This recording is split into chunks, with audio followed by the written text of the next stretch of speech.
जी ने पूछा, भगत वत्सल श्री कृष्ण, जिस क्रिया योग का आश्रय लेकर जो भक्त जन जिस प्रकार से जिस उद्देश्य से आपकी अर्चा पूजा करते हैं, आप अपने उस आराधन रूप क्रिया योग का वर्णन कीजिए। भगवान श्री कृष्ण ने कहा, उद्धव जी, कर्म कांड का इतना विस्तार है कि उसकी कोई सीमा नहीं है, इसलिए मैं उसे थोड़े में ही पूर्वापर कर्म से विधि पूर्वक वर्णन करता हूं। मेरी पूजा की 3 विधियां हैं, वैदिक, तांत्रिक और मिश्रित। इन तीनों में से मेरे भक्त को जो भी अपने अनुकूल जान पड़े, उसी विधि से मेरी आराधना करनी चाहिए।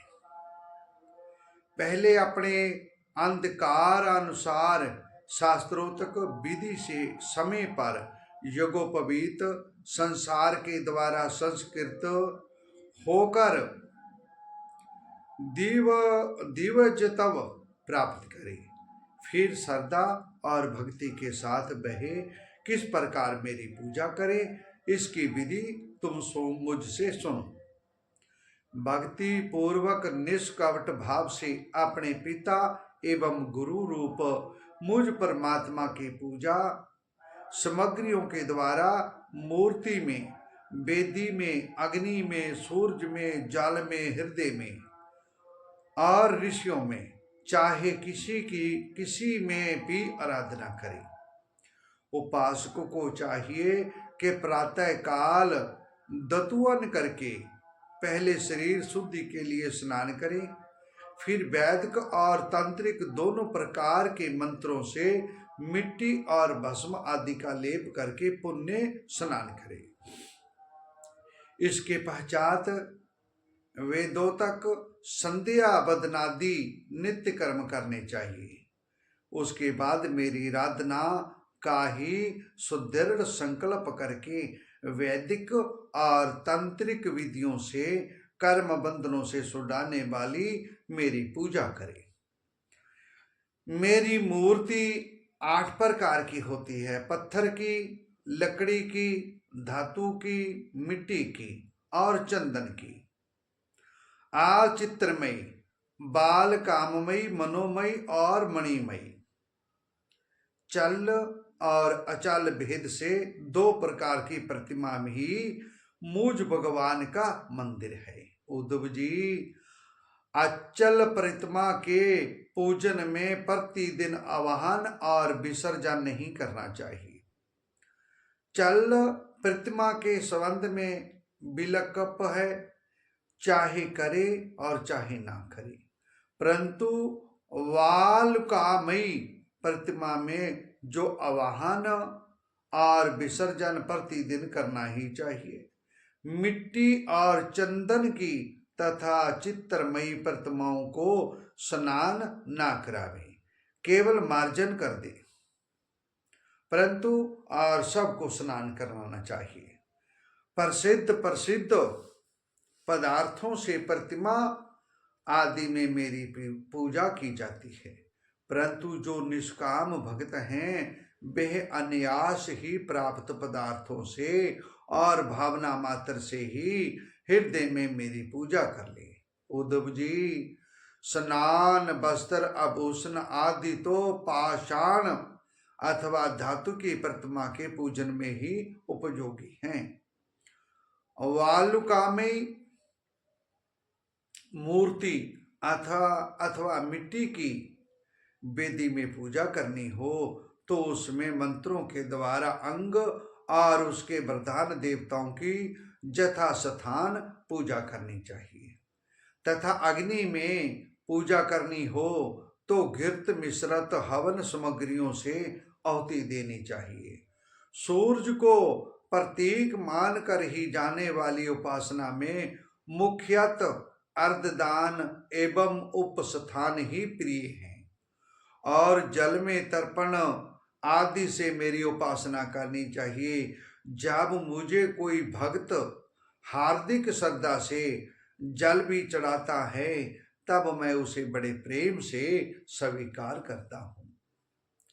जब कोई आभक्त मुझे बहुत सी सामग्री निवेदन करे तो भी मैं उससे संतुष्ट नहीं होता। तब मैं भक्ति श्रद्धा पूर्वक समर्पित जल से ही प्रसन्न हो जाता हूँ। उपासक पहले पूजा की सामग्री इकट्ठी कर ली, फिर इस प्रकार कुछ विषय के उनके अगले भाग पूर्व की ओर रही। तदनंतर पूर्व या उत्तर की ओर मुंह करके पवित्रता से उन कुशों के आसन पर बैठ जाएं। याद प्रतिमा अचल हो तो उसके सामने ही बैठना चाहिए। इसके बाद पूजा कार्य आरंभ करें। पहले विधि पूर्वक अंग्यास और करन्यास कर लें। इसके बाद मूर्ति में मंत्रयास करें और हाथ से प्रतिमा पर से पूर्व स्मृति सामग्री हटाकर उसे पोंछ दें। इसके बाद जल से भरे हुए कलश और प्रोक्षण पात्र आदि की पूजा गंध पुष्प आदि से करें। प्रोक्षण पात्र के जल से पूजा सामग्री और अपने शरीर का प्रोक्षण कर लें। तदनंतर पाद अर्घ और आचमन के लिए 3 पात्रों में कलश में से जल भरकर रख लें और उनमें पूजा पद्धति के अनुसार सामग्री डालें। सांवे के दाने, दूब, कमल, विष्णुक्रांता और चंदन, तुलसी दल आदि अर्घ पात्र में गंध पुष्पाक्ष, जौ, कुश, तिल, सरसों, दूब तथा आचमन पात्र में जायफल, लौंग आदि डालें। इसके बाद पूजा करने वाले को चाहिए कि तीनों पात्रों को क्रमश हृदय मंत्र, शिरो मंत्र और शिखा मंत्र से अभिमंत्रित करके अंत में गायत्री मंत्र से तीनों को अभिमंत्रित करें। इसके बाद प्राणायाम के द्वारा प्राण, वायु और भावनाओं के द्वारा शरीर सत अग्नि के शुद्ध हो जाने पर हृदय कमल में परम सूक्ष्म और श्रेष्ठ दीप शिखा के समान मेरी जीव कला का ध्यान करें। बड़े बड़े सिद्ध ऋषि मुनि ओंकार के अकार, ओकार, मकार, बिंदु, नाद इन 5 कलाओं के अंत में उसी जीव कला का ध्यान करते हैं। वह जीव कला आत्म स्वरूपिणी है। जब उसके तेज से सारा अंतकरण और शरीर भर जाए तब मानसिक उपचारों से ही मान उसकी पूजा करनी चाहिए। तदनंतर तन्मय होकर मेरा आवाहन करे और प्रतिमा आदि में स्थापना करे। फिर मंत्रों के द्वारा अंग्यास करके उसमें मेरी पूजा करे। उद्धव, मेरे आसन में धर्म आदि गुणों और विमला आदि शक्तियों की भावना करे। अर्थात आसन के चारों कोनों में धर्म, जग, वैराग और ऐश्वर्य रूप 4 पाए हैं। आधर्म, आज्ञान, आवैराग और अनैश्चर्य ये चारों दिशाओं में डंडे हैं। सतो, रजो, तमो 3 रूप पटरियों की बनी हुई पीठ है। उस पर विमला, उत्कर्णी, ज्ञाना, क्रिया, योगा, पदरनी, सत्या, ईशाना और अनुग्रहा ये 9 शक्तियां विराजमान हैं। उस आसन पर एक अष्टदल कमल है। उसकी करनी का अत्यंत प्रकाशमान है और पीली पीली केसरों की छटा निराली ही है। आसन के संबंध में ऐसी भावना करके ब्रह्म पाद आचमनीय और अर्घ आदि उपचार प्रस्तुत करे। तदनंतर भोग और मोक्ष की सिद्धि के लिए वैदिक और तांत्रिक विधि से मेरी पूजा करे। सुदर्शन चक्र, 5 जने शंख, कौमोद की गदा, खड्ग, बाण, धनुष, हल, मूसल, इन 8 युद्धों की पूजा 8 दिशाओं में से करे। और कौस्तुकमणि, वैजंती माला तथा श्री वत्स चिन्ह की वृक्ष स्थल पर यथास्थान पूजा करे। नंद, सुनंद, प्रचंड, चंड, महाबल, बल, मुकुद और कुमुदेक्षण, इन 8 पार्षदों की 8 दिशाओं में गरुड़ की सामने दुर्गा, विनायक, व्यास और विश्वक्सेन की चारों कोनों में स्थापना करके पूजा करें। बाई ओर गुरु जी की और यथाक्रम पूर्वादि दिशाओं में इंद्र आदि 8 लोकपालों की स्थापना करके प्रोक्षण, अर्धदान आदि कर्म से उनकी पूजा करनी चाहिए।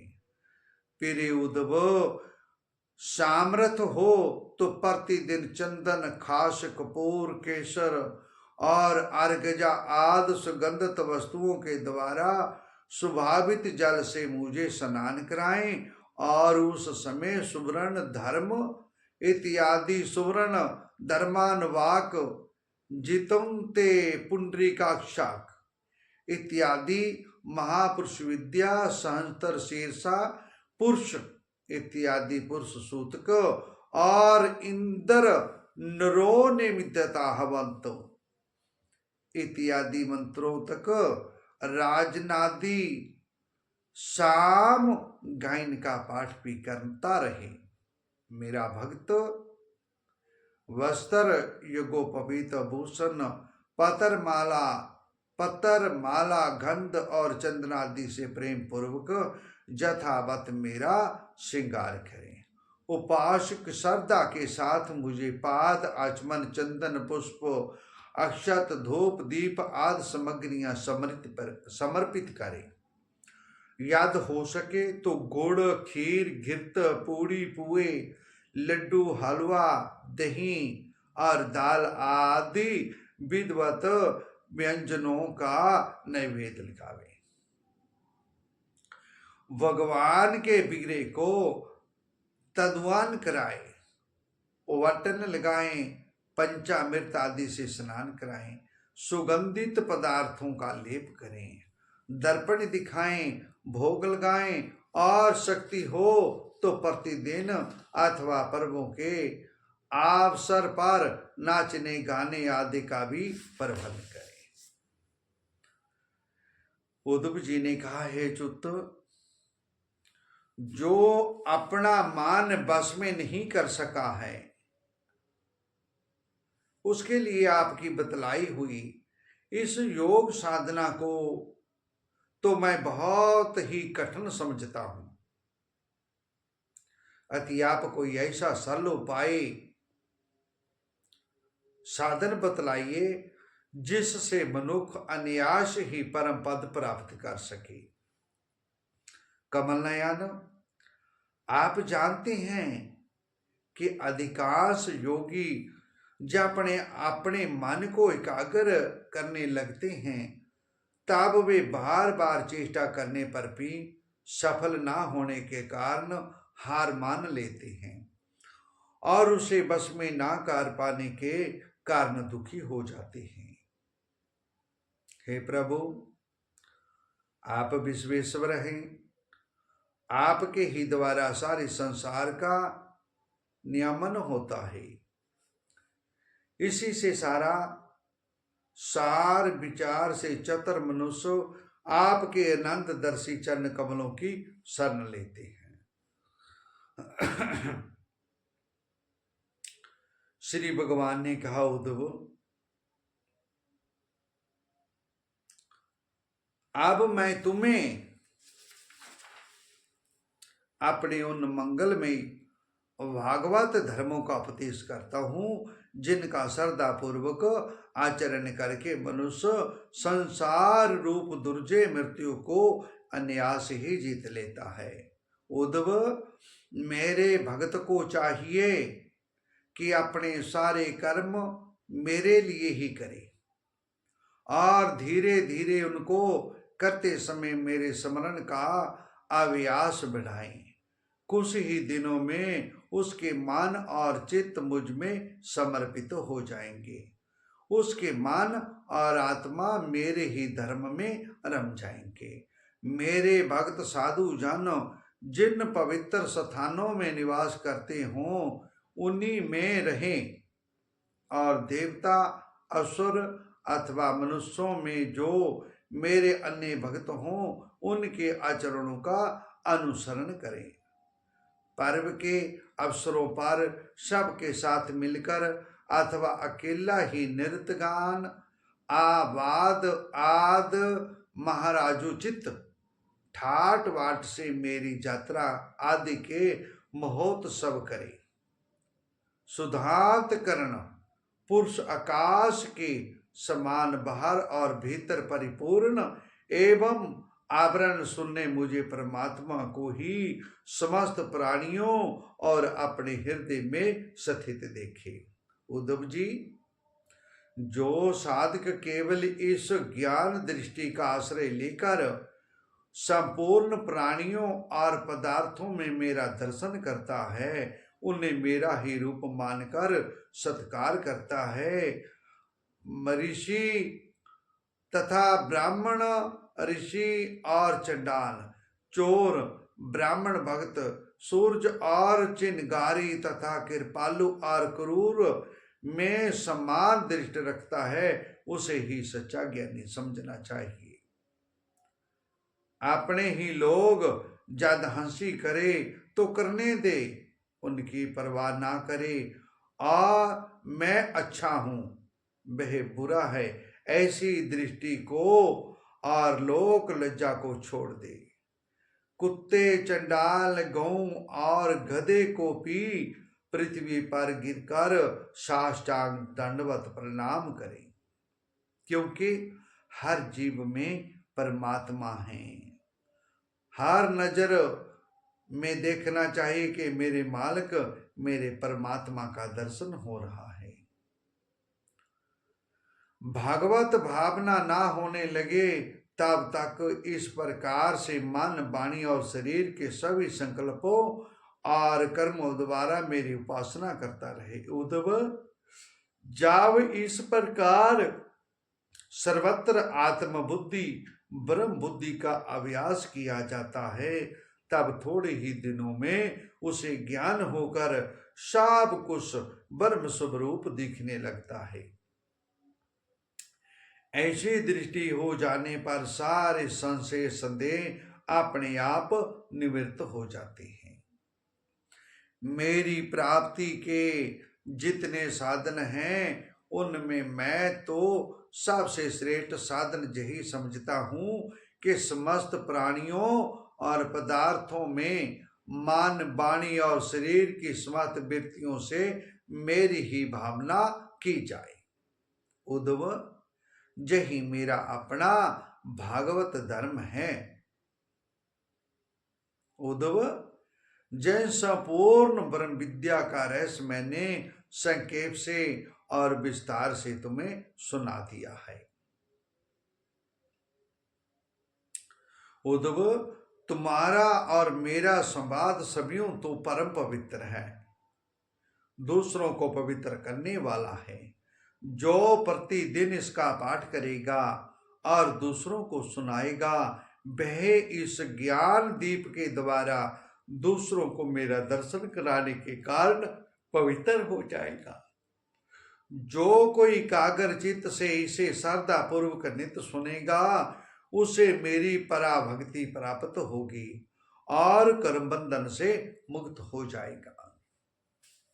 उद्धव, तुमने भली बात ब्रह्म का स्वरूप समझ लिया है। उद्धव ने कहा, प्रभु आप माया और ब्रह्मा आदि के मूल कारण हैं। मैं मोह के महान अंधकार में भटक रहा था। आपके सत्संग से वह सदा के लिए भाग गया। जो अग्नि के पास पहुंच गया, उसके सामने क्या शीत, अंधकार और उसके कारण होने वाला भय ठहर सकते हैं। भगवान, आपकी मोहनी माया ने मेरा ज्ञान दीपक छीन लिया था, परंतु आपने कृपा करके वह फिर से अपने सेवक को लौटा दिया। भगवान श्री कृष्ण ने कहा, उद्धव, अब तुम मेरी आज्ञा से बद्री वन में चले जाओ। मेरा ही आश्रय है, मेरा ही आश्रम है। वहां मेरे चरण कमलों के धोवन गंगा जल का स्नान पान करके दोबारा सेवन करके तुम पवित्र हो जाओगे।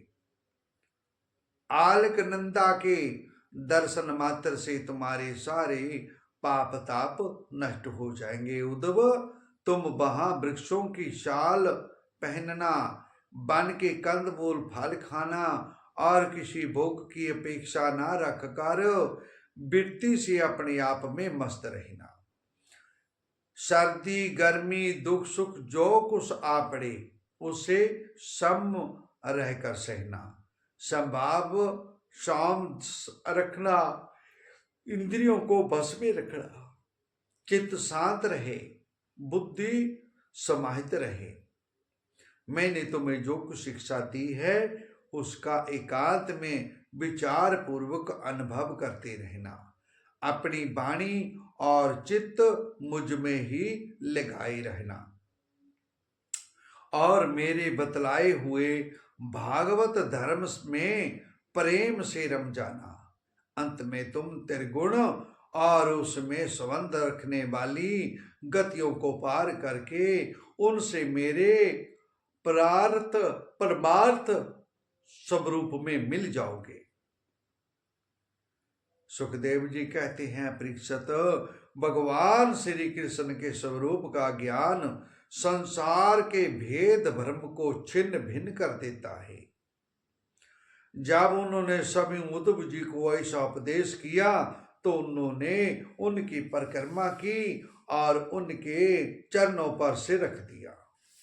उनमें संदेह नहीं कि उद्धव जी संजोग विजोग से होने वाले सुख दुख के जोड़े से परे थे, क्योंकि वे भगवान के निर्द्वंद चरणों की शरण ले चुके थे। फिर भी वहां से चलते समय उनका चित्त प्रेम वेश से भर गया। उन्होंने अपने नेत्रों की जरती हुई अश्रु धारा से भगवान के चरण कमलों को भिगो दिया। परीक्षित, भगवान के प्रति प्रेम करके उसका त्याग करना संभव नहीं है। उन्हीं ही के वियोग की कल्पना से उद्धव जी कातर हो गए। उनका त्याग करने में समर्थ ना हुए, बार बार बेबल होकर मूर्छित होने लगे। कुछ समय के बाद उन्होंने भगवान श्री कृष्ण के चरणों की पादुकाएं अपने सिर पर रख ली और बार बार भगवान के चरणों में प्रणाम करके वहां से प्रस्थान किया। भगवान के ऐसे भक्त होते हैं जो उनके दूर जाने से विरलाप करते हैं। भगवान के परम प्रेमी भक्त उद्धव जी हृदय में उनकी दिव्य छवि धारण किए बद्री का आश्रम पहुंचे। वहां उन्होंने तपोमय जीवन व्यतीत करके जगत के एकमात्र हितैषी भगवान श्री कृष्ण के उद्देशानुसार उनकी सर्वरूपभूत परम गति प्राप्त की। भगवान शंकर जी आदि जुगेश्वर पी सच्चिदानंद स्वरूप भगवान श्री कृष्ण के चरणों की सेवा किया करते हैं। उन्होंने सभीयों श्री मुख से अपने परम प्रेमी भक्त उद्धव के लिए इस ज्ञान का वितरण किया। जय ज्ञान अमृत आनंद महासागर का सार है। जो श्रद्धा के साथ इसका सेवन करता है वह तो मुक्त ही हो जाता है। इसके संग से सारा जगत मुक्त हो जाता है। परीक्षित, जैसे भौरा विभिन्न पुष्पों से उसका सार सार मधु संग्रह कर लेता है, वैसे ही सभी वेदों को प्रकाशित करने वाले भगवान श्री कृष्ण ने भक्तों को संसार से मुक्त करने के लिए जय ज्ञान और विज्ञान का सार निकाला है। उन्हीं ने जरा रोगादि भय की निवृत्ति के लिए क्षीर समुद्र से अमृत भी निकाला था तथा उन्हें कर्मश अपने निवृत्ति मार्गी और प्रवृत्ति मार्गी भक्तों को पिलाया। वे ही पुरुषोत्तम भगवान श्री कृष्ण सारे जगत के मूल कारण हैं। मैं उनके चरणों में नमस्कार करता हूँ। भगवान के चरणों में नमस्कार करता हूँ। वही मेरे कृष्ण हैं, वही मेरे परमात्मा हैं। मैं उनके चरणों में नमस्कार करता हूँ।